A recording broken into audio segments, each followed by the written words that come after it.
1950-এর দশকে বিজ্ঞানীরা একটি এমন বিমান তৈরির পরিকল্পনা করে যেটা কোনো সাধারণ জ্বালানি নেওয়া ছাড়াই টানা কয়েক মাস আকাশে উড়তে পারবে। এই পরিকল্পনার ভিত্তিতে তৈরি করা হয় NB-36H নামক একটি পরীক্ষামূলক বিমান। এটি ছিল পৃথিবীর প্রথম বিমান যার মধ্যে একটি কার্যকর নিউক্লিয়ার রিয়েক্টর বসানো হয়েছিল। কিন্তু এই রিয়েক্টরের মাধ্যমে কোনো ইঞ্জিনকে চালানো হয়নি। এই মিশনের উদ্দেশ্য ছিল রিয়েক্টরকে পরীক্ষা করা। এরপরেই 1956 সালে GEJ-47 নামক একটি জেট ইঞ্জিনকে সর্বপ্রথম নিউক্লিয়ার রিয়েক্টরের মাধ্যমে চালানো হয়। তবে এটি ছিল একটি গ্রাউন্ড টেস্ট। এই সফলতার উপর ভিত্তি করে আরও একটি উন্নত নিউক্লিয়ার জেট ইঞ্জিন তৈরির পরিকল্পনা করা হয়, যার নাম দেওয়া হয় GEX-39।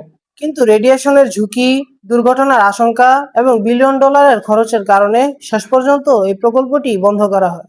কিন্তু একটা বিষয়ে বিজ্ঞানীরা নিশ্চিত হয়ে যান, নিউক্লিয়ার শক্তির মাধ্যমে জেট ইঞ্জিন চালানো সম্ভব।